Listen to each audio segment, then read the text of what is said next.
Hello and welcome to Global Eye. I'm Parikshit Luthra. The United States is weeks away from electing the next president. Most polls are predicting a close race between Democrat nominee Kamala Harris and her Republican rival and former President Donald Trump, especially in the 7 swing states. Ahead of the crucial election, the Federal Reserve cut its key interest rates for the first time in over 4 years in September.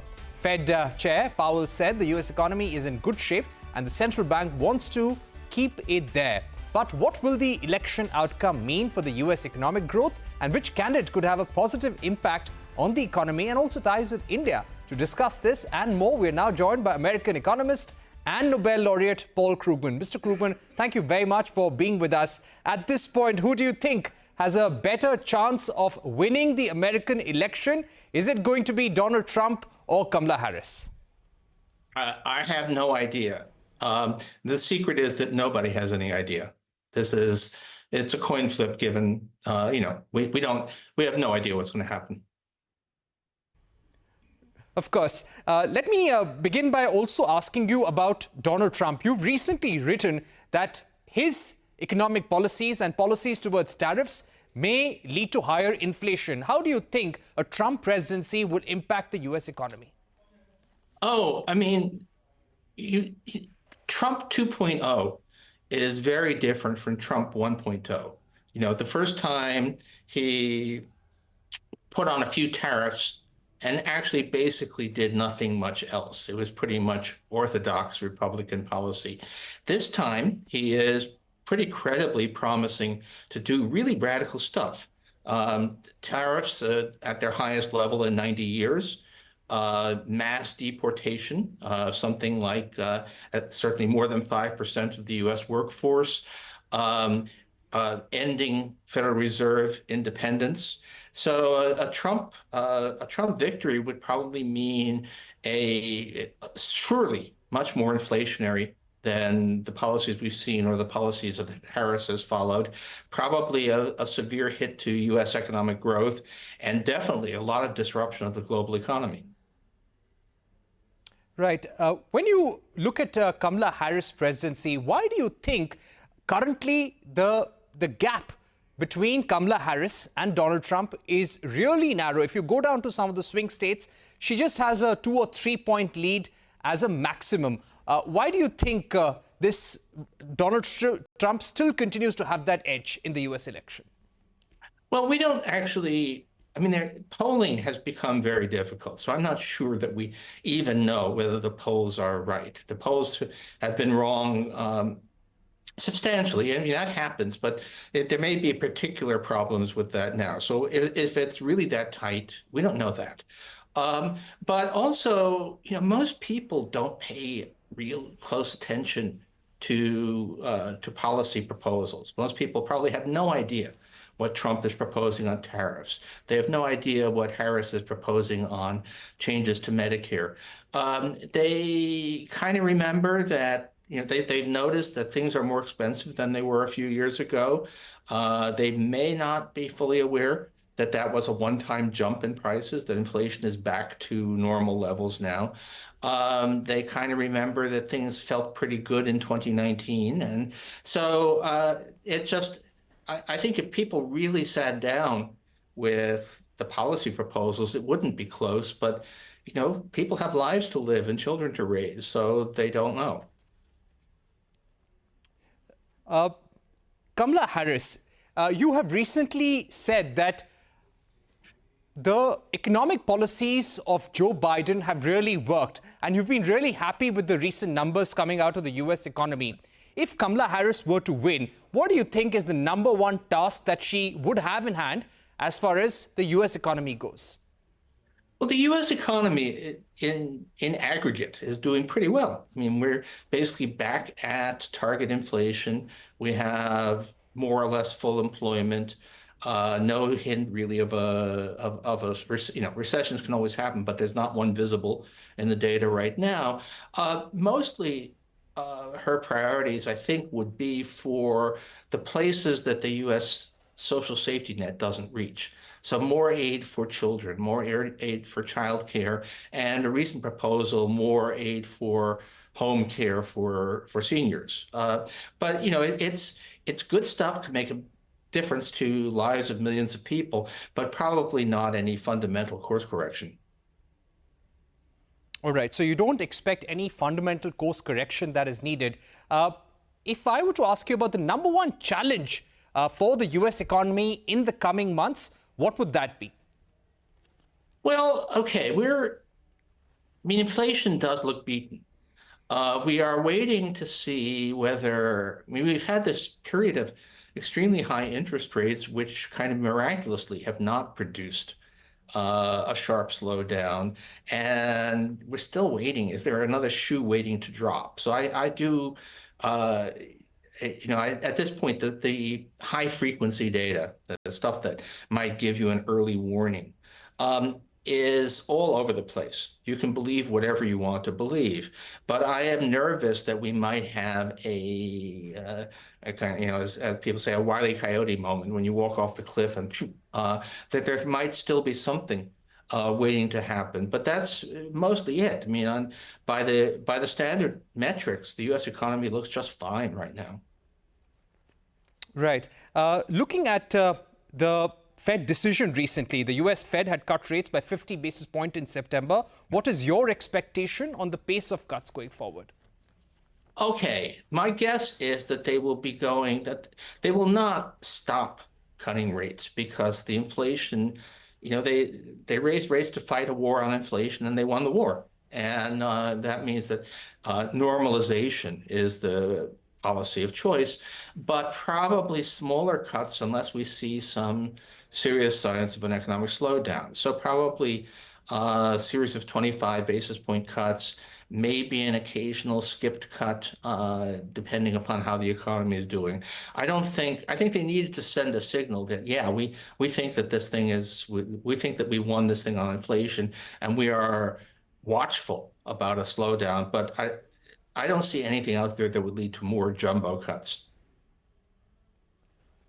No more big cuts coming from the Fed. In terms of the US election, if we were to talk about the economy, about jobs, what do you think is the number one issue that could be a deciding factor in the US election, which you are watching out for? Oh, I think basically it's baked in, right? There will be one more jobs report, but it will be too late. I think lots of people voting has already begun, and in any case, we know that the next one is going to be distorted by hurricane effects and so on. So there's nothing really there.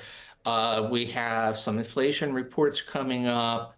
I guess just one more but I don't think that most people even know what the personal consumption expenditures deflator is. So I don't think that's going to, where we are is that the economy looks pretty good objectively.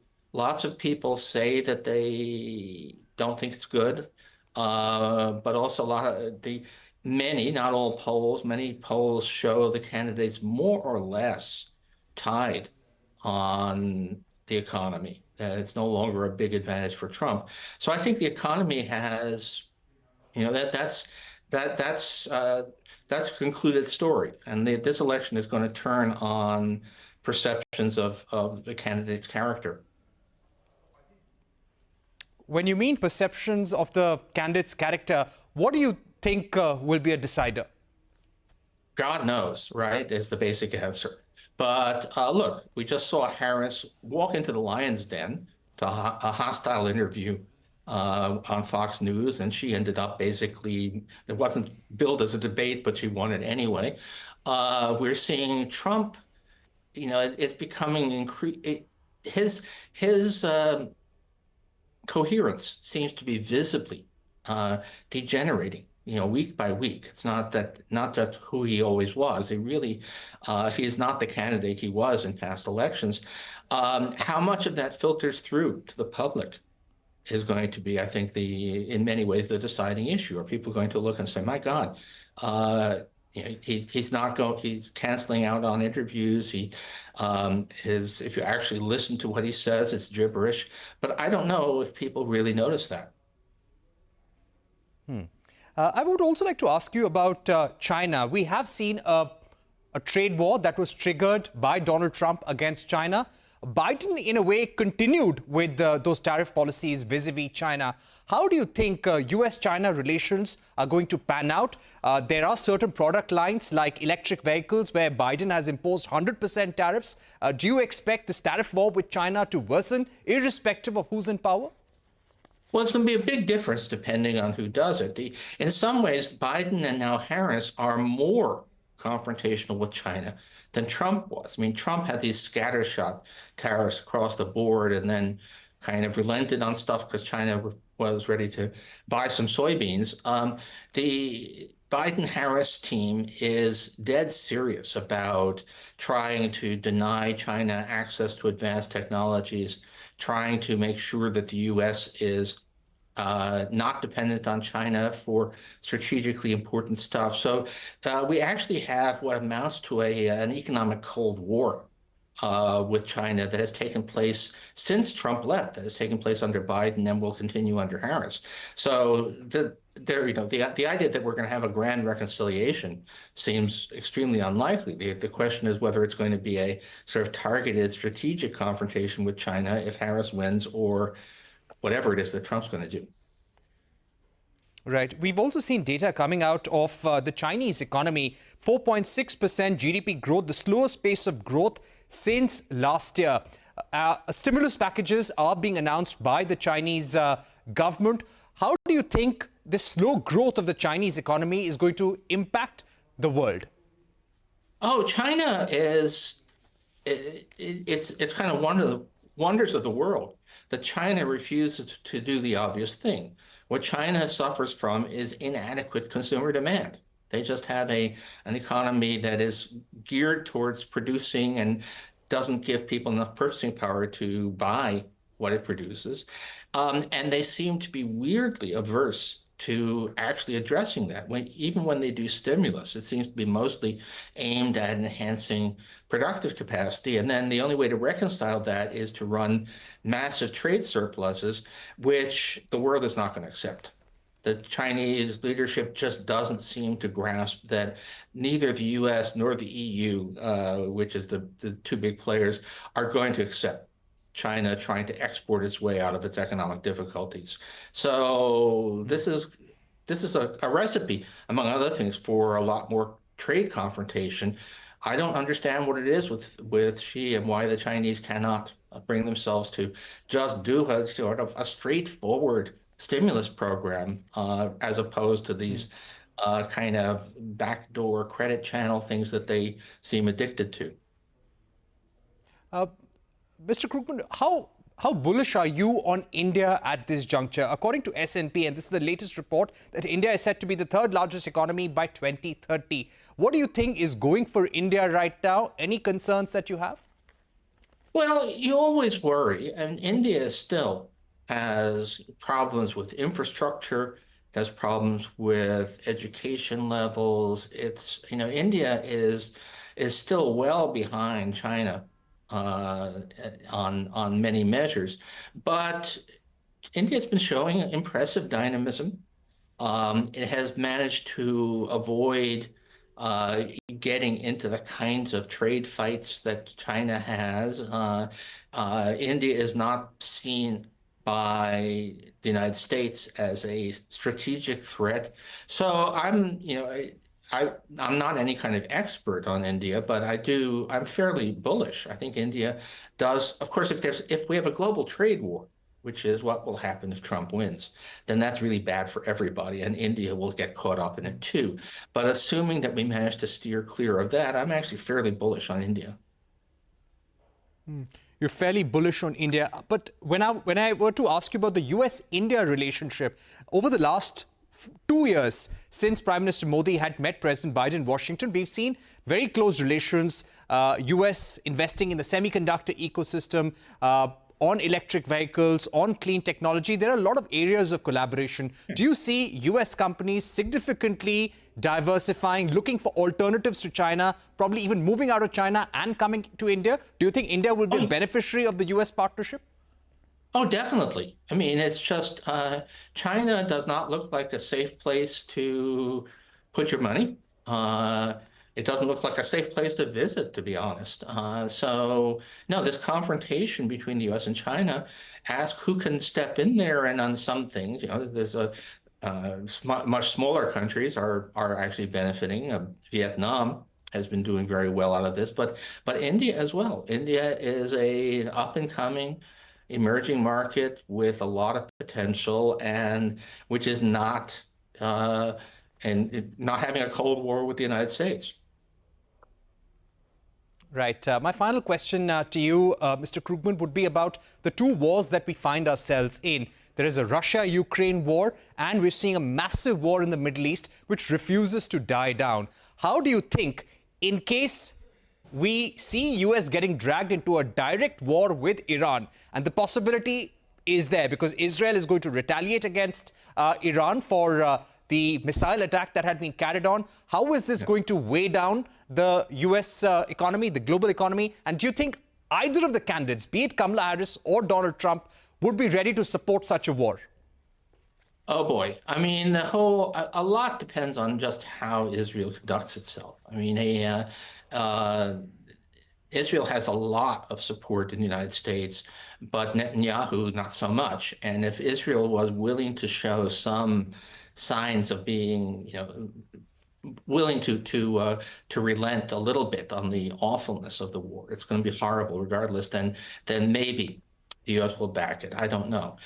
Ukraine, the fate of Ukraine depends on the election. I think if Harris wins, Ukraine will continue to receive support, and it seems quite likely that in the end, sheer attrition will bring an end to the Russian war there. But if Trump wins, then Putin will be in Kyiv in a few months. So it's a I mean, that whole Middle Eastern thing, I actually am thankful that I don't need to write about it because it's such an awful situation. Right. One can definitely imagine, and it will have a ripple effect on all aspects of the economy. And finally, you're often asked this question, looking at the way the markets are across the world, what, according to you, are some of the good investment options for retail investors across the world at the moment? I'm never any good at that. I'm not good at doing these kinds of calls. I mean, there are things that I do think that there's an AI bubble, so I would say probably steer clear of that. I think there's definitely a crypto bubble, but in terms of what's actually good, I don't know. I think I would be looking for, kind of pedestrian, unglamorous stuff that serves what is still a very, very strong U.S. economy. All right. Good note to end on. Thank you very much, Mr. Krugman, for joining us, giving your analysis on the U.S. election and where we're headed, depending on who wins the big U.S. election. India is watching out very closely, and we hope to have you again on Global Eye and CNBC-TV18 soon again. Good to be on. Thank you. We're heading into a short break at this point, but coming up, Israeli Defense Forces have killed Yahya Sinwar, the alleged mastermind behind the 7th October attack on Israeli soil. A discussion with Doron Spielman, international spokesperson of the Israeli Defense Forces, when we're back.